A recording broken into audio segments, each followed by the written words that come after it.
alxamdulilah runtii waxaan aad uga mahad celinaya anoo su-aashaas fursadaas ka faa'iidaysanaya ururka amig waa organisation isu tago masaajidya oo ka qayb qaatay oo noo siiyey macnaha inaanu east iyo west iyo south iyo north afarta beena jahaab masaajidada ugu waaweynaa in miiska la soo saaro arrinta culimadu ka hadlaan iyagu ka hadlaan annaga noo siiyaan intaan nagu casimaan meesha inaan dadkii signatureka ka qaadano marka way jiraan shir walba oo weyn oo muhiimana qaadka dadka way kareen way kasoo taagan yihiin marka waana la siiyaa platform aanu ku gudbino arrinteedana gaarsiin aad u mahadsan tahay daawadayaasha markale waxa uu sheegaya in qadka telefoonka ay nagala soo xiriiri karaan oo shaashada oo ku qoran si ay uga qayb qaataan barnaamijkan ayagoo fikirkooda wanaagsan ku soo hagaaji doono qadkaasi telefoonka awkar hadda si wadno su-aalaheena London ama UK oo dhan hadda inta badan dadka og yihiin in ururkan campaignka ama ololaha ka wado haddii runtii ay maqlin waxaa filaya in 6 sano ay soo socotay qof walba og yahay haddii loo gudbo Europe tusaale ahaan ma jira wakiilo ama runtii TV-gaas inta ka ahayn dad kale u gudbisa ama email ahaan ama conference email aad tagtay ma jira arrintaas mana ku talo jirtaa mustaqbalka waan ku talo jirnaa waxaan cadaynayaa campaignkan waxaan ku bilaabay iskuulkii aan ka shaqaynaya xaafadayda balanta inaan dhibka gaarsiiyo heer hadda wuxuu ila marayaa aan go-aanka u dambeeyey aan qaadanay uu ahaa markaan u ragbadsaday la talbadsaday at least bal UK inaan ka baangarayn alxamdulilah tviyada awgood publicityga awgood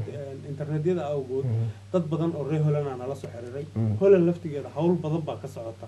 oo policy-goodu iska liberal iska yaho daraagooyinkii kale baa fudud sida lagu helo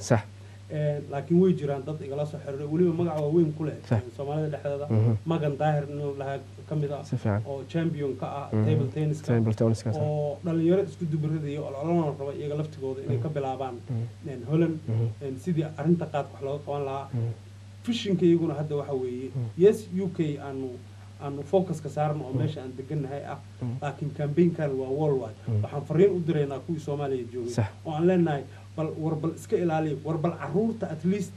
iskuulka intay yariiriyaan loogu dhigo qaad waa qasaaro qaad waa qararab qaad waa qararac dhibaatadiisa laga woongalay marka campaignka waa balaarinayna sax ma jirtaa weli meel aad tagtay oo qaadka lagu cuno oo dadkii aad la kulantay kadibna wacyigelinta iyo sida aad ku bilowday weli ma jirtaa arrintaas golayaashii anigu ku qayli jiraan tagaa inkastoo for security reason meelaha qaarkood aad tegi karin oo naftaada aad u qaysid laakiin waa tagaa markaan waa la fariistaa waa challenge gar war amba haddaan sameeyay waa taqaanaa ilka casanahay ka meesha wasku soo naqanaynaa Awkar waxaa qadka ku jira Hiraabi oo London ka soo hadlaya ku soo dhaw Hiraabi marka hore Soomaalisaad Hello assalaamu alaykum wa alaykum asalaam wa rahmatullahi wa barakaatuh ku soo dhaw marka hore marka xiga runtii barnaamijka hadda la socoto waxaa ka hadleen arinta ku saabsan dhibaatooyinka oo leeyahay qaadka adiga ka fikir ahaan qaadka iyo Awkar Cawaale waa salaamintiin adii Awkar Cawaale ninka odayga meesha kula fadhiya iyo asxaabta Soomaaliya saat dhammaantiin waan salaamayaa wallahi aniga mawduucan qaadka iyo Awkar Cawaale ragga taageersan baan ka mid ahay in muddo ahna waa la socday sax howlihiisa meesha ay u marayaan marka aniga ahaan taqaanaa waxaan ka mid ahaa bahalkan raggii qaadkaan cuni jiray mataqaanaa in muddo ahna ka waantoobay oo ilaahay uu ka badbaadiyey alxamdulilah rabbilcaalamiin marka waxaan caawar maanta inaan fikradeyda aan ka dhiibto aan wax ku ziyaadiyo Awkar Cawaale horta hore mar walba waxa weeye waa mas-uuliyad na saaran inaan dadka Soomaalida ama mujtamaceena ka badbaadino suntaan qaadka dhibaato badan bay nagu haysaa mujtamaceena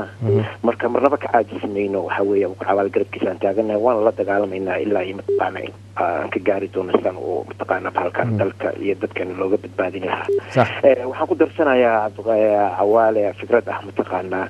in uu isku dayay inuu sameeyo wacyigelin mataqaanaa dhalinyarada qaadka cunta dhibka uu leeyahay iyo barnaamijyo noocaas oo kale inta la qabto oo maalmo gaar ah sida loo mataqaanaa dhalinyarada la isugu keeno oo lagu wacyigeliyo dhibaatada uu leeyahay mataqaanaa waxyaalaha mataqaanaa dhibka uu keeni karo talooyin dadka dhalinyarada laga siiyo sida mataqaanaa bacdama dagaalkana la wado dhanka kalena laga mataqaanaa wacyigeliya dhalinyarada Soomaaliyeed dadka qaadka cuna in mataqaanaa waxaan dhibaato ugu jirto inuusan waxaan problem ku hayn noloshooda uu baabi'inayo caafimaadkooda uu baabi'inayo hatta mataqaanaa week ama bishii maalin conference ah intaasoo kale inta la sameeyo jira mataqaanaa aniga hadda mataqaanaa 5 sano 6 sano bahalkan ma aanan cunin ilaah baa iga raayay marka waxaa jira dhalinyaro badan oo aan aniga mataqaanaa rabay bahalkan inay joojiyaan oo ila soo xiriiray oo mataqaanaa aan tale ka siiyay sida u joojin karaan oo ilaa hadda aan isku xirannahay oo aan ka joojiyay oo aan la taliyo oo aan asxaab gaara aan noqonay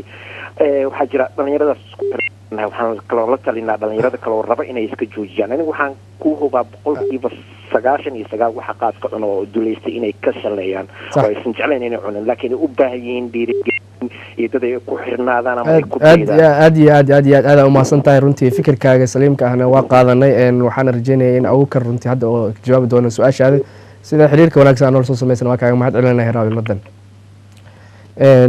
Hiraabi waxa runtii dadkaas la soo xiriiray aad u mahadsan yahay qodka telefoonka runtii waa soo badiyihiin haddaan soo koobo Hiraabi qodobkiisa wuxuu ahaa in asaga uu ku jiro arrintaasi وحدنا إلهي كتوبة كان خير الله كسيه والله باهي okay find me on the Facebook أبوكر عوالة on the Facebook all the resources يرب باهيين الكاس اللي جالي ask me as a friend وإنيسو جواي وأنا كذا شغالنا إن شاء الله مركز حاجة وحورة هنا اللي يراد إن بال أما معلم أوصلنا قنو إن صالح كسر ومركوري هلو السلام عليكم عليكم السلام walaal ku soo dhawaad marka hore Soomaali Saad iyo wacyigelinta ama dhibaatooyinka uu leeyahay qaadka oo Abuukar Cawaale maanta marti noogu yahay marka xigta adigoo soo koobaya fadlan fikirkaaga ku aadan qaadka dhibaatooyinka uu leeyahay walaal ma horta adiga qaataan aad iyo aad ku salaamay ma sanid iyo saaxiibkayga garabkaaga fadhiyo sax ma santahay salaan qaali abadin iga soo marinaya sidoo kale sababaha qaadku macna dhibaatadu leeyahay horta waxa waa ninkaas oo la dagaaltamay macna maxaa yeelay maanta saad weeye oo dhibaatada oo wadanka ku sugan oo macna wadanka ku soo burburiyay dhaqaalaheena dhan iyo dhibaatada iyo rafaadka oo meesha ka soo darasay aniga banahan kuma sheegay qaadkaas macna waa isticmaal jiray marka wuxuu leeyahay dhibaatooyinkiisa qarashka in adiga ehelkaaga u baahan sanadada u baahan daraaskaaga labiskaaga inuu ka saaro كذا كلمة حاسة لا أنا كنت درب منها وبتكاجي حاسة وش وبهنت ما تبشر حليت إنها منها منها نفس ده ذلك الكواديد مرك ولكن خاطر بدي أعتمد مرك وحاول ما تحب لها إنجليز كان يورب قربها جو ما أنت وحاول إنك قاعد كنا نقالوها ما أنت وحلو ما أنت حاول بدن كنت $100 $40 $100 عمل لقيت راسنا يعني مرك ما حاجة علي ودك بقى وبهن إيه كبقى وبهن صح marka waxaana walaalaha muslimiinta ugu sheegaynaa in uu macnaha ku digtoonaadaan nafsadooda aad iyo daran tahayo daran tahayo ehelkooda iyo walaalahooda baahan haddii xataa ka kaaftoomo xataa daraskooda inay siiyaan mise walaalahooda kale oo mise eheladii xataa dadku wax soo baray kale inuu taakuleeyaan aad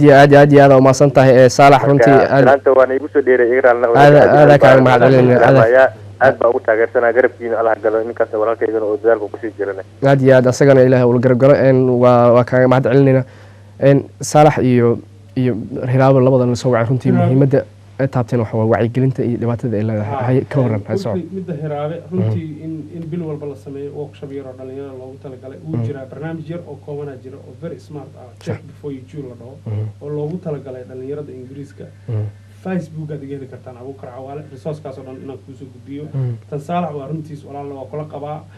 famiinka iyo dhibaatada iyo hooyada qaawan ninka inta 4 birkumood isa saarta carruurtiisina meel fiican u degayn bil u qaataan $50 qaad ku cunay dabar xumaan u arkaa bal at least inta dhibaatooyinka laga gudbiyo lacagta lagu cunay hala sii walaalaha baahan oo dhibaatay